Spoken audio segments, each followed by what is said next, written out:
Welcome to Understanding Islam, the second series, Standing Before God. This week we're going to look at the formal prayer in Islam, salat. We're told that when Prophet Muhammad went on his mysterious night journey, when he was taken from Mecca to Jerusalem and then ascended into the presence of God, one of the things that he was taught on that occasion was that Muslims were to pray 5 times each day, to regularly punctuate the day with prayer 5 times each day. He was actually taught the rubrics, the actions of prayer by the angel Gabriel. So this becomes the central backbone of prayer in Islam, the salah. This is universal prayer.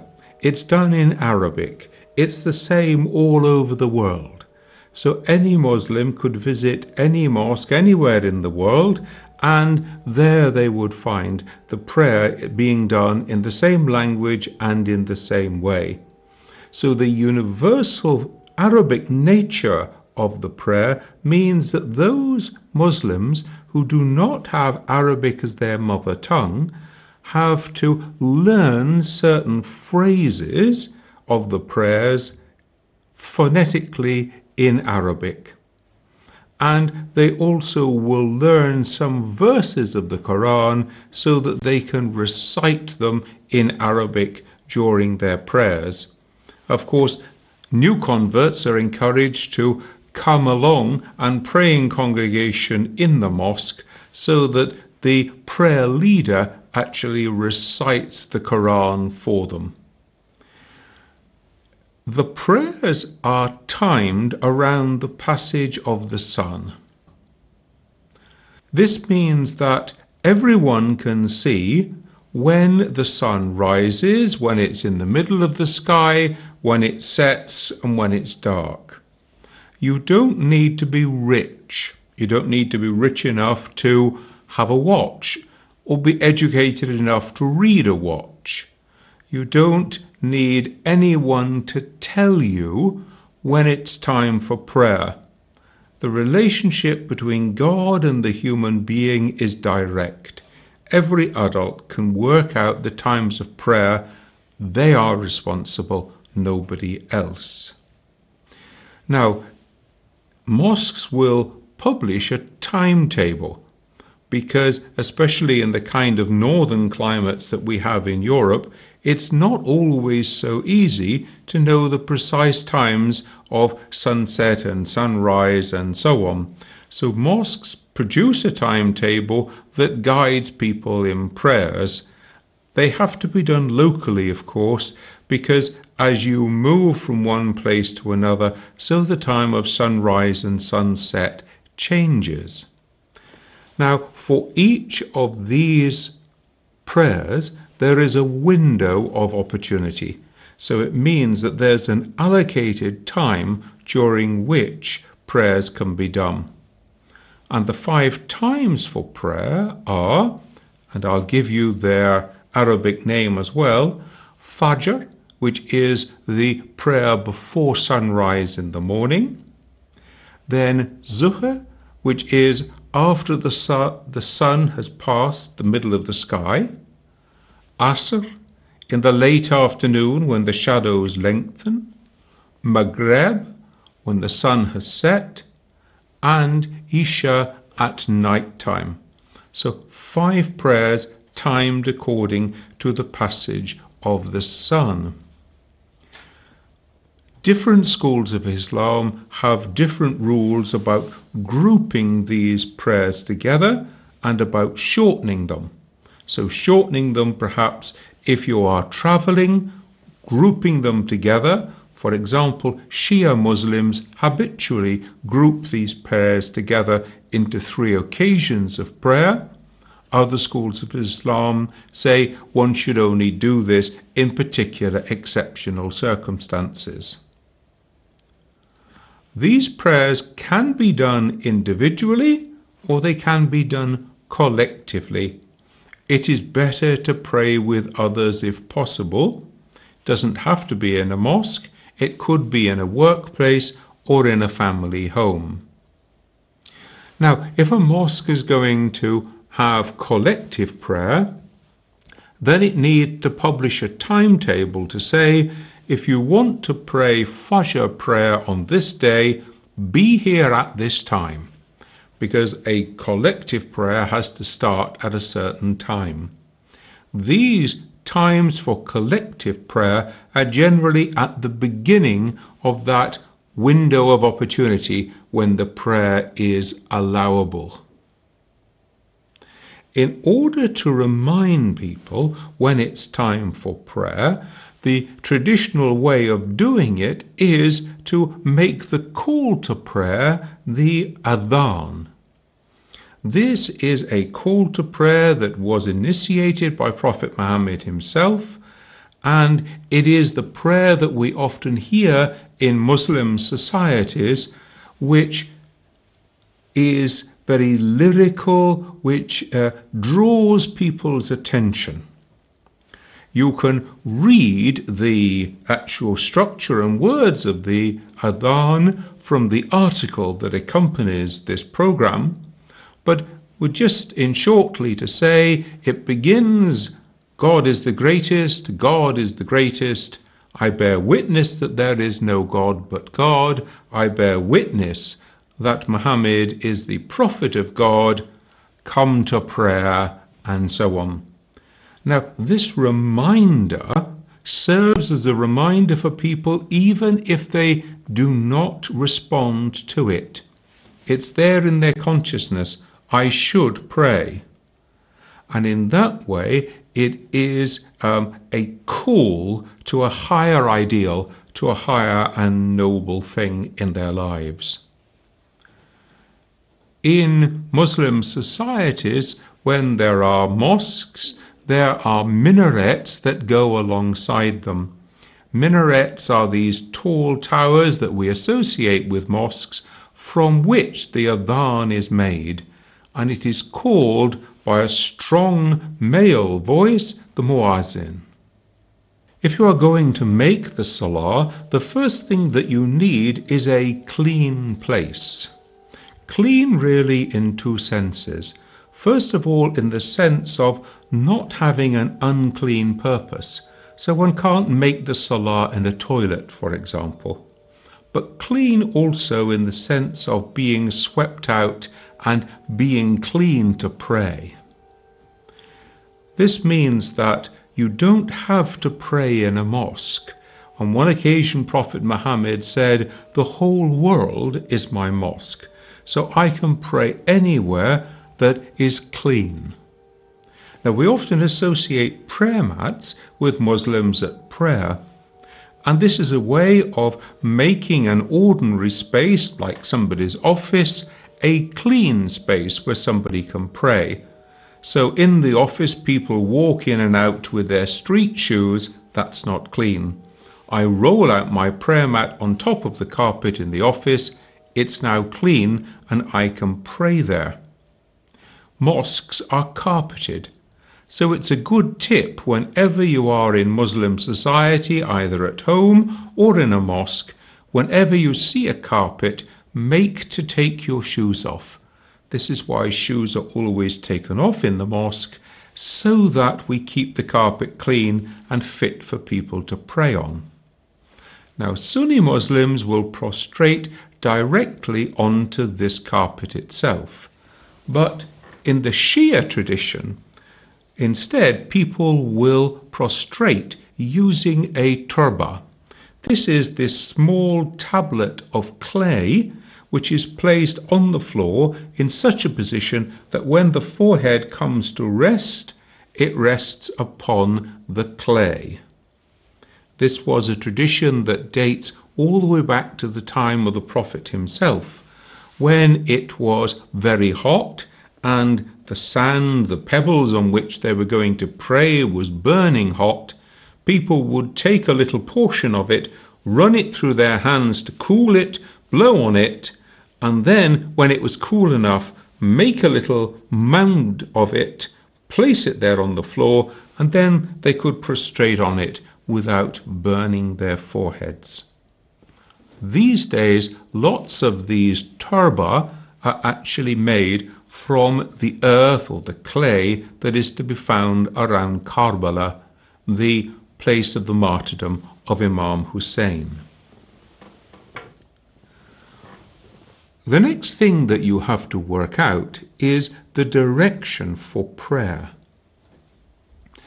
Now, we know that when Muhammad was in Mecca, he used to pray whenever possible near the Kaaba, facing through the Kaaba in the direction of Jerusalem, because this was the city associated with all the earlier prophets. When he moved first to Medina, he then orientated his community toward Jerusalem, and that was the direction in which they pray. Now, the word in Arabic for direction is Qibla. And there was an occasion some 16 months into the time when the Muslim community was in Medina, when a verse was revealed that changed the Qibla. This verse told Muhammad that he was to orientate his community toward Mecca from this time onwards, and more precisely toward the Kaaba, this building associated with Abraham and Ishmael on a place associated with Adam and Eve. This was from this time onwards to be the Qibla for Muslims worldwide. Now, if a Muslim wants to find their Qibla, then these kind of Qibla compasses are available. And this one is actually on a keyring, so you could use this when traveling. So one simply takes this Qibla compass and you can work out from it, wherever you are on earth, in which direction is the Qibla. And then you mark it. In a mosque, at home, in the office, you mark it in some way so that you know, I need to face in that direction. Now you can see that by everyone facing toward the Qibla, we have one geographical point of union for all Muslims on earth today. It's like the hub at the center of the wheel, and all the spokes push in and point towards that hub. So it is the earthly focus of prayer.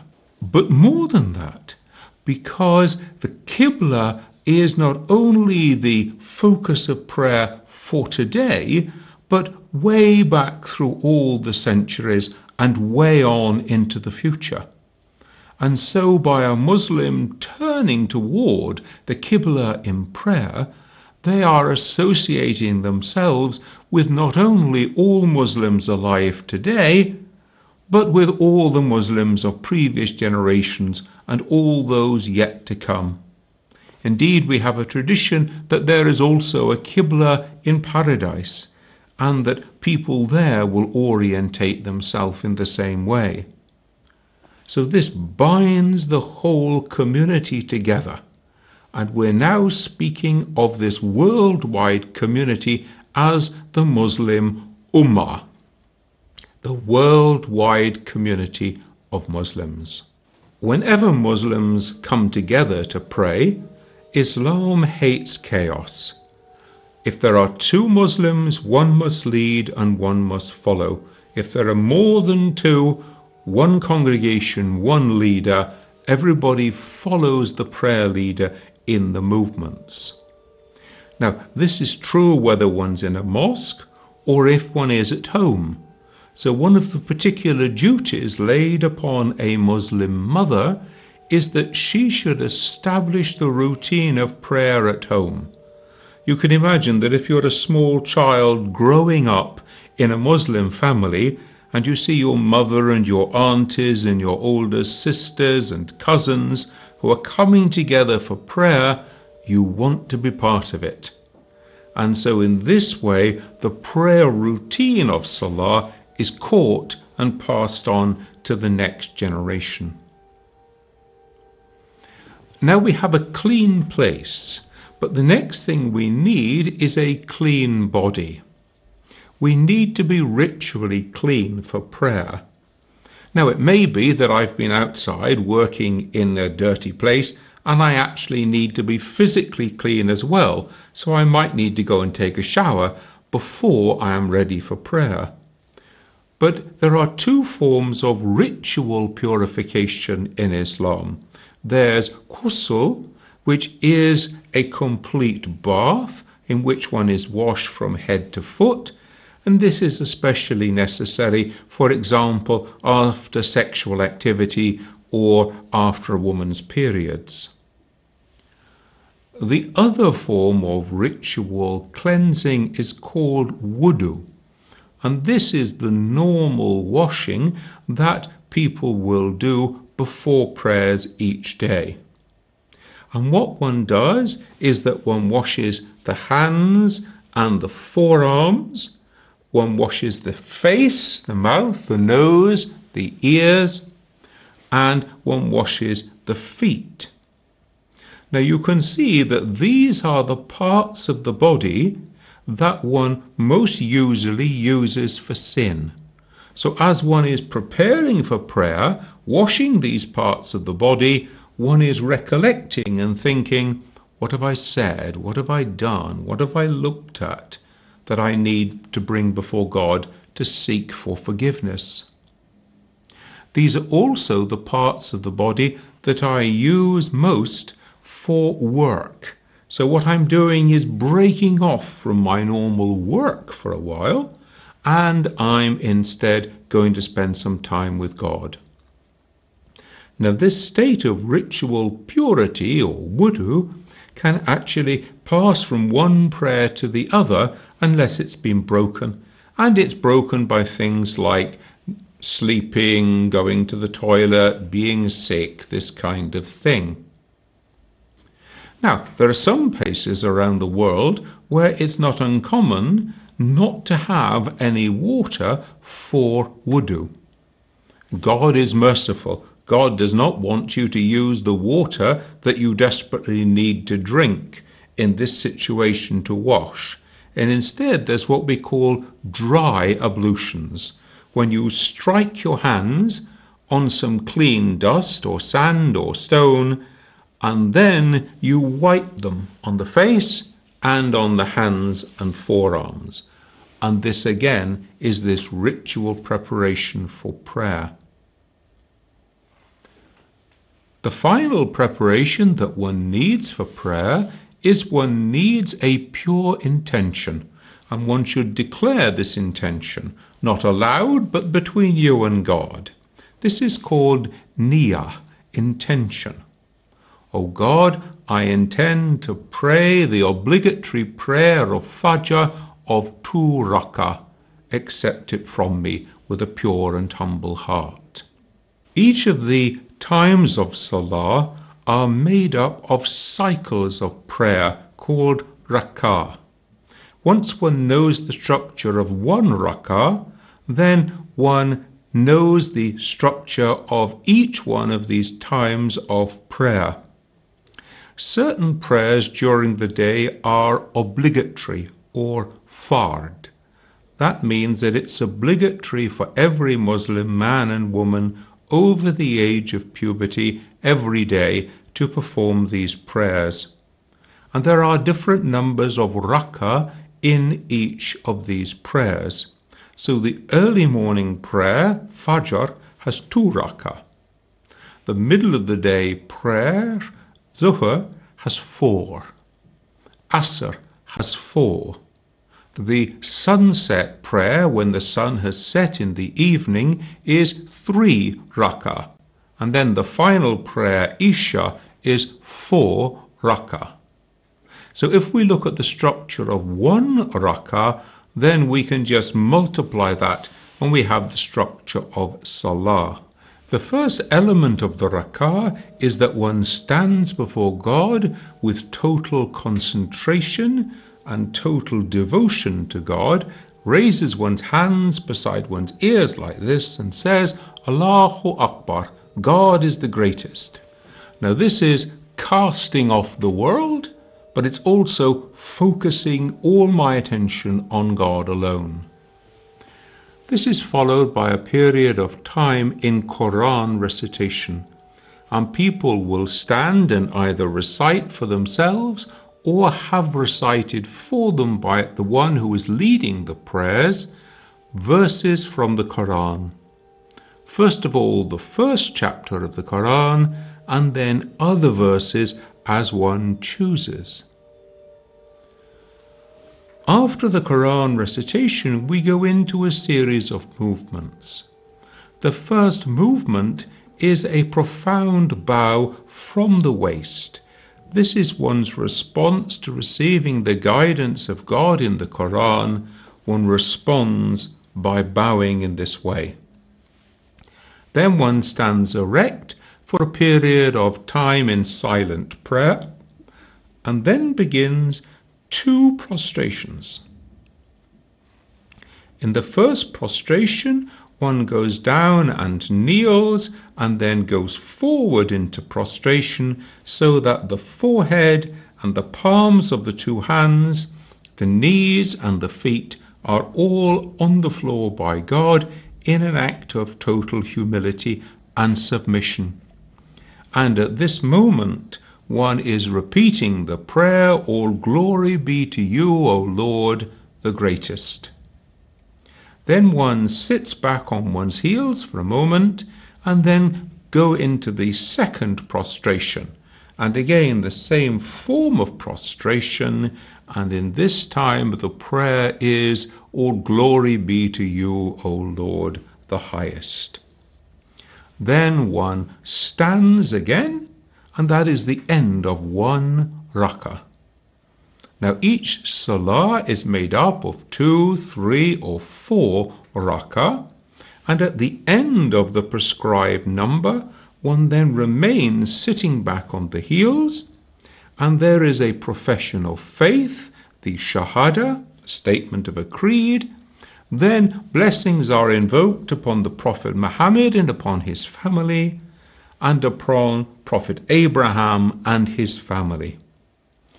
This is then concluded with the exchange of the greeting of peace, Salam alaikum.